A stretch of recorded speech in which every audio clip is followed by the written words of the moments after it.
Hello दोस्तों, नमस्ते। आज मैं बात करूंगा कि आज का मेरा टॉपिक है कि भारत के राष्ट्र को किस हिसाब से आगे की ओर लेके जाना है। अगर किसी देश को टक्कर देना होता है तो मैं अपनी बातों से टक्कर नहीं देते हैं। उनकी बातों में दम नहीं, हम उसको काम करके उनके काम को टक्कर देते हैं। इस बारे में न्यायमूर्ति जी बहुत अच्छी तरह से बताते हैं आज कि हमारे देश के युवा अगर ये चाहते हैं कि भारत राष्ट्र पूरे विश्व लेवल पे आगे की ओर बढ़े और शक्तिशाली हो, तो उन्हें सप्ताह में 70 घंटे काम करेंगे। या तो सरकारी एम्प्लॉयमेंट हो या तो प्राइवेट एम्प्लॉयमेंट हो, दोनों को मिला के अगर 70 घंटे काम हो तभी हमारा राष्ट्र आगे की ओर बढ़ेगा। हम दूसरी भी कंट्री को काउंटर कर सकते हैं। आर्थिक मामले में सबसे बड़ी बात ये होता है कि अगर किसी भी देश अगर शक्तिशाली है तो उसको आर्थिक व्यवस्था जो फाइनेंस इंफ्रास्ट्रक्चर है वो सबसे ज़्यादा मजबूती है और वहाँ का जो युवा है उसमें सबसे ज़्यादा इन्वॉल्व है। तभी जाकर के उस देश के राष्ट्र को आगे बढ़ने में कोई नहीं रोक सकता है, पूरे विश्व में शक्तिशाली होता है। हालांकि आप ऐसे भी देख सकते हैं कि भारत 1947 में आज़ाद हुआ था और उसके 2 साल बाद आपको चाइना हुआ था। लेकिन आज अगर हम बात कर लेंगे 70 साल के बाद, अब चाइना और भारत, अब देखो कि दोनों का आर्थिक स्थिति क्या है। हम कितनों भी चाइना से हम लड़ाई कर सकते हैं, लेकिन उसके बहुत सारे प्रोडक्ट जो होता है वो भारत में उसका सप्लाई होता है। हम उसको मना भी नहीं कर सकते हैं। अगर हम उसको मना करती है भारत सरकार तो उसकी कीमत भारत में हाई हो जाएगी, जिस पर उसकी भारत की इकोनॉमिक पर पड़ेगा और जो भारत के जो वंचित है, गरीब तरह के लोग हैं, उन पर ज़्यादा परेशानी होगा। इसलिए कि अभी तक के भारत अपने ऊपर में अर्थव्यवस्था को मजबूत करने के लिए रोजगार के क्षेत्र में इस तरह का कार्यकाल नहीं किया है और हमारे देश के युवा भी इस तरह का काम करना नहीं चाहते हैं। सिर्फ उन्हें नौकरी ही चाहिए, सिर्फ नौकरी चाहिए, प्राइवेट नौकरी हो या सरकारी। फर्स्ट चॉइस हमारे भारत के युवा को ये होता है कि मुझे सरकारी नौकरी चाहिए। लेकिन सरकारी नौकरी इसीलिए चाहिए कि वहाँ पे एक फिक्स हो जाता है, लेकिन वो भी फिक्स नहीं है। अगर वहाँ पे सरकारी नौकरी में अगर सरकार के द्वारा जो भी जवाबदेही दिया जाता है उनको चलाने के लिए, अगर वह काम कराने लगे सही से, तो फिर इनको सरकारी नौकरी भी सही नहीं लगेगा। अब प्राइवेट नौकरी इनको खराब इसलिए लगता है कि प्राइवेट में काम करना पड़ता है, तो पैसा ऐसे कौन देगा? फ्री में तो पैसा आता नहीं है। अगर भारत की राष्ट्र को अगर विकास करना है तो हमें इस चीज़ को अपनाना पड़ेगा कि हमें 12 घंटे काम करना पड़ेगा। सप्ताह में मुझे 70 घंटा होना चाहिए और वह क्वालिटी ऑफ वर्क होना चाहिए, सिर्फ दिखावा का वर्क नहीं होना चाहिए। क्वालिटी का कहने का मतलब यह है कि हम अपने काम के दम पर किसी को टक्कर दे सकते हैं, अपने राष्ट्र को आगे की ओर ले जाएंगे तो अपने काम के दम पर। अगर भारत की आर्थिक व्यवस्था को बदलना है, अगर अनएम्प्लॉयमेंट बेरोजगारी को घटाना है, तो इसके लिए हमें काम करना पड़ेगा। भारत की युवा ही काम करेगा आगे आकर के, ना कि कोई दूसरा करेगा। इस पर ध्यान करने की जरूरत है भारत के युवा को। हालांकि न्यायमूर्ति जी ने 314 कैपिटल के पॉडकास्ट द रिकॉर्ड के पहले एपिसोड में दिखाई दिए थे और इस तरह का बातचीत को आज YouTube पर जारी किया गया है, जो कि बातचीत के दौरान इन्हें बोले कि अगर कोई भी राष्ट्र निर्माण में प्रौद्योगिकी अपनी कंपनी को इन्फोसिस ऑफ के कई विषयों पर बातचीत किए थे। न्यायमूर्ति जी बहुत सारे विषय के पर बातचीत किए थे, लेकिन यह बताए हैं कि अगर किसी भी राष्ट्र को निर्माण करना है अच्छे तरह से तो उन देश के युवाओं को सप्ताह में 70 घंटा काम करना जरूरी है और वो क्वालिटी ऑफ वर्क होना चाहिए। इस बात को क्लियर करते हुए बताया गया है। लेकिन इस पॉइंट को भी देखना है कि हमारे भारत में कुछ ज्ञानी लोग हैं जो कि इन बात को ट्विटर पर ट्रोल करने लगे कि हम तो 12 घंटा काम करते हैं, 2 घंटा तो यात्रा में बीत जाता है या जाम में बीत जाता। ये तो आपकी समस्या है ना, हमें तो क्वालिटी ऑफ वर्क चाहिए। बहाना बनाने में सबसे आगे रहते हैं भारत के युवा, और बातें भी बनाने में। अब क्वालिटी ऑफ वर्क पूछेंगे, क्वालिटी ऑफ नॉलेज पूछेंगे तो वो दोनों में पीछे चल जाएंगे। तो आप ही बताइए कि किस हिसाब से भारत की राष्ट्र निर्माण में कैसे भारत आगे की ओर बढ़ेगा और दूसरे देश के काउंटर कैसे कर सकता है। आप बोलते हैं कि हमेशा कि चीन के इनकाउंटर जवाब दो, तो कैसे देगा।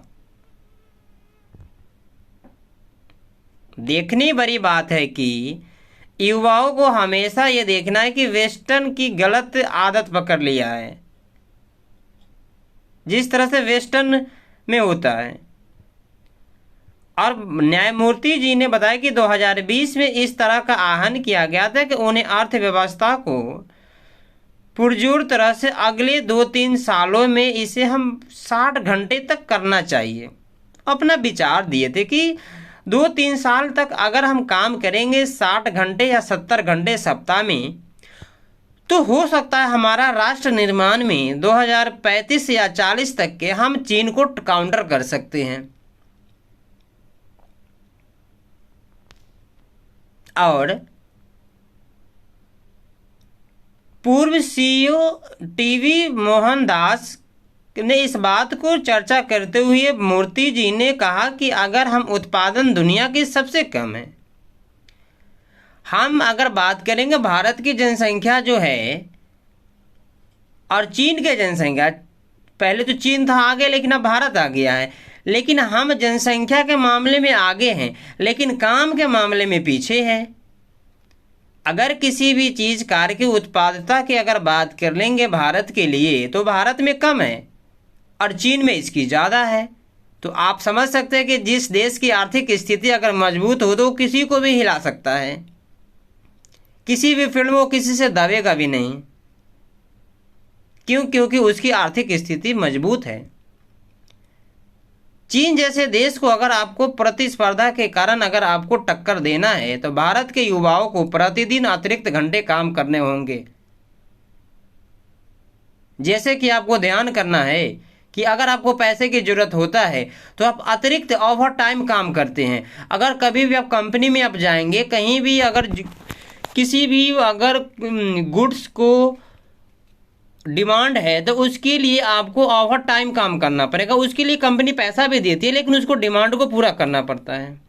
उसी हिसाब को आपको समझना पड़ेगा कि अगर भारत के राष्ट्र को निर्माण करना है तो इसके लिए हमें ओवर टाइम करना जरूरी है और क्वालिटी ऑफ वर्क होना चाहिए। इस बात को ध्यान करना पड़ेगा, तभी हम जाकर के कुछ दशक के बाद हम चीन को टक्कर दे सकते हैं। हालांकि आप एक एग्जाम्पल से भी समझाए हैं कि हमारे देश के युवा बोलते कि जापान जो है, जापान जर्मनी के द्वितीय विश्व युद्ध के बाद अब देखा गया कि जापान तहस नहस हो गया था। वहाँ का उस समय के हिटलर वहाँ का शासन था, हिटलर था। हिटलर ने यह सोचा कि नहीं ऐसे कैसे काम होगा, हमारे देश की जनता मर रहा है, तो इसने पूरा युवा को लिया और उसने हर फील्ड में वो अपना काम करने लगा दिया। जो फील्ड में जिसकी टैलेंटेड है उसी फील्ड में काम करो। अगर जिसको सरकारी नौकरी करना है वो सरकारी नौकरी करो, जिसको प्राइवेट है वो प्राइवेट काम करे, लेकिन दोनों काम करे ताकि तभी जाकर के हमारा राष्ट्र निर्माण होगा। अब द्वितीय विश्व युद्ध के बाद यह पता चला कि आप किसी भी फील्ड में बात करेंगे, जापान जो टेक्नोलॉजी के क्षेत्र में आ गया है, वहाँ के बच्चे टेक्नोलॉजी सीखा, और भारत के युवा को बात कर लेंगे तो वो नहीं होता है ऐसा। क्योंकि बराबरी का तो हमारा सरकार प्रोवाइड कराता है, सरकार फैसिलिटी देती है। अरे सरकार फैसिलिटी देती है कि तुम भी आप जाओगे तब तो उतना काम करोगे, तब तो सरकार देगी। सरकार उसी के साथ चलती है जो कि कदम में कदम मिलाकर चलता है, जो कि राष्ट्र के निर्माण की बात हो। जापान उस समय से समझ गया था कि अगर हमारे देश को राष्ट्र को निर्माण करना है तो युवा को आगे आना पड़ेगा, उसको इस हिसाब से काम करना पड़ेगा कि 2-3 दशक में जापान अपने अर्थव्यवस्था में मजबूत भी हो जाएगा और पूरे विश्व में भी प्रसिद्ध हो जाएगा। इस बात को हिटलर उसी समय समझ गया था, लेकिन भारत के युवा अभी भी तक के नहीं समझ रहे हैं इस बात को। और जापान के युवा जो है वो बात करने में ज़्यादा दिलचस्प नहीं रखते हैं, वो काम करने में ज़्यादा दिलचस्प रखते हैं। क्यों? क्योंकि काम से हम किसी भी देश को टक्कर दे सकते हैं। बात करने से तो होगा नहीं। और भारत के युवा सिर्फ बातें करने में सबसे आगे रहते हैं, काम करने में पीछे रहते हैं। वर्क प्रोडक्टिव टाइम जो है सबसे कम है भारत का, उत्पादन भारत का कम है, जनसंख्या में आगे है और काम में पीछे। तो बेरोजगारी कब चलेगा, इसी कारण से ना। लेकिन यह देखना है कि इसके लिए अगर हम बात करेंगे तो उत्पादन में कमी है और भ्रष्टाचार और नौकरशाही जैसे कुछ मुद्दों को जिम्मेदार ठहराया जाता है। अगर हम बात करेंगे भारत में अगर भ्रष्टाचार होता है तो भ्रष्टाचार कौन करता है, ऑफिसर करता है। उसके बढ़ावा कौन देता है, तो समाज देता है, आपके ऑफिस का अलाउ करता है। इस पर जवाबदेही किसकी है, तो समाज की है। भाई उस तरह के अफसर, उस तरह के नेता क्यों चुनते जो कि भ्रष्टाचार करता है। उस तरह के आपके समाज में किस हिसाब एसएचओ का अगर कोई काम सही नहीं होता, आप आवाज क्यों नहीं उठाते हैं। आपकी आज़ादी है ना कि आप अपने समाज को अच्छे से चला सकते हैं, तो आपका भी जवाबदेही है। सभी बात सरकार के ऊपर नहीं आप थोप सकते हैं। और सरकार में कहते हैं कि बहुत तरह का भ्रष्टाचार का कमी नहीं है, बिल्कुल नौकरशाही भी है, दखल अंदाज भी करते रहते, इसके कम नहीं है। लेकिन हम उन देशों के साथ प्रतिस्पर्धा नहीं कर सकते हैं जिसके साथ जबरदस्ती प्रगति की है। अगर जो देश आगे की ओर बढ़ चुका है, वहाँ की जनता पूरे जानकार है, हम उसके साथ में अगर हम जबरदस्ती बढ़ना चाहेंगे प्रगति की ओर, हम नहीं कर पाएंगे। क्योंकि वहाँ का नौकरशाही अच्छा होगा, किसी भी चीज़ में दखल अंदाज नहीं होगा, उनकी भ्रष्टाचार भी नहीं होगा, तभी तो आगे बढ़ सकते हैं। बहुत सारे ये लोग कहते हैं कि हमारे पास में अनुशासन और कड़ी मेहनत और दृढ़ संकल्प होना बहुत जरूरी है। राष्ट्र का निर्माण में भी युवाओं को इस हिसाब से काम करना चाहिए कि अनुशासन हो, कड़ी मेहनत करना चाहिए और दृढ़ संकल्प होना बहुत जरूरी है। तभी जाकर के अपने आप को बदल सकते हैं, अपने राष्ट्र को भी बदल सकते हैं।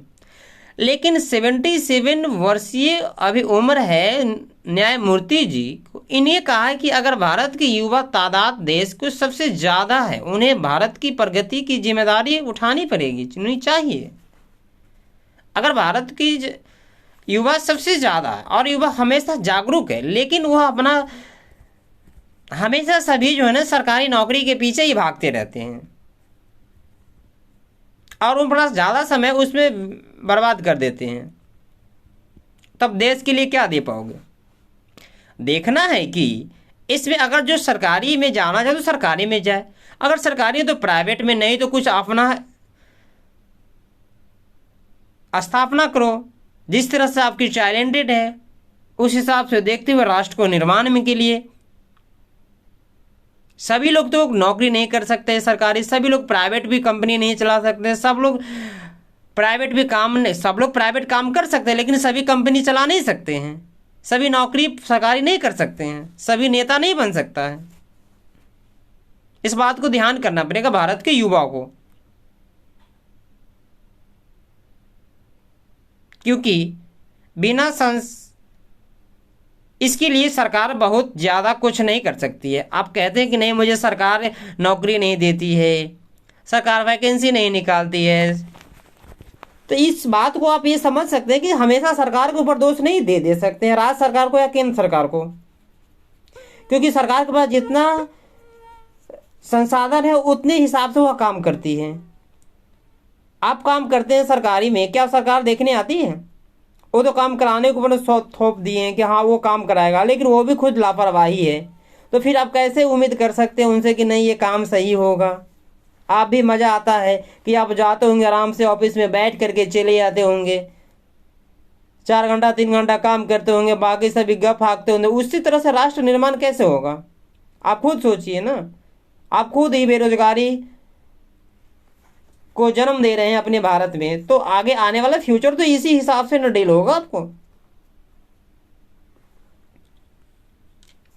जब तक कि ऐसा नहीं करेंगे तब तक कि सरकार का भी दिशा भी नहीं बदल सकती है, जब तक कि देश की युवा नहीं बदल सकता है तब तक। देश की युवा से ही सरकार चलती है। सरकार कौन बनाता है? युवा ही बनाता है। और देश का सरकार वैसी होती है जैसी देश की युवा हो। अगर देश की युवा चाह जाए कि नहीं सरकार मुझे सही ढंग से काम करे, प्राइवेट में हो या सरकारी हो, किसी भी फील्ड में हो, अगर काम इस तरह से हो कि हमारा राष्ट्र का निर्माण एक निश्चित हो, तब देखो सरकार कैसे काम करती है और युवा हमारे देश के कैसे काम करते हैं, और हमारा राष्ट्र निश्चित डेवलपमेंट होगा और दूसरे देश को हम काउंटर जवाब देंगे और चाइना को बहुत जल्दी जवाब दे देंगे अगर देश के युवा अगर नंबर 1 पर काम करने के लिए आगे बढ़े तो। लेकिन इस बात को तो हमारे भारत के युवा समझते नहीं है, सिर्फ उन्हें सरकारी नौकरी ही चाहिए और बातें करने में सबसे आगे रहते हैं। किसी भी देश की सरकार वैसी होती है जैसे कि आप उसे चुनते हैं, जैसी आपकी समाज होगी, जैसी आपका डिसीजन मेकिंग होगी, ठीक आप उसी प्रकार उन नेता चुनेंगे आप अपने देश के लिए, फिर वो सरकार बनाएगी ठीक उसी प्रकार काम करेगी, जैसी आपकी नीयत होगी वैसी ही काम करेगी। अगर किसी भी चीज़ में अगर भ्रष्टाचार ना हो, उसके लिए युवा अगर पूरे अगर आवाज़ उठाए तो किसी का मजाल है कि वो देश में भ्रष्टाचार कर सकता है। सरकार हो या कोई भी सरकारी नौकरशाही, किसी का दम नहीं है कि वो भ्रष्टाचारी कर सकता है, लेकिन हम उसको इजाज़त दे देते हैं ना, इसीलिए आप बेरोजगारी खुद ही उत्पन्न करते हैं। आखिर इस तरह का अत्यंत अनुशासित और अत्यंत परिश्रमी लोगों में बदलना होगा। इस तरह का जो मानसिकता के लोग हैं, इस तरह को बदलने तभी जाकर के हम अपने भारत राष्ट्र को निर्माण कर सकते हैं और हम अपने देश में बेरोजगारी को बहुत कम कर सकते हैं। हर बात सरकार के ऊपर हम नहीं थोप सकते हैं, हमारा भी कुछ जवाबदेही होता है, उस पर हम काम करेंगे। अपनी भी कुछ स्ट्रेंथ होती है, उस स्ट्रेंथ पर काम करने के बाद राष्ट्र को निर्माण किया जा सकता है। Thank you.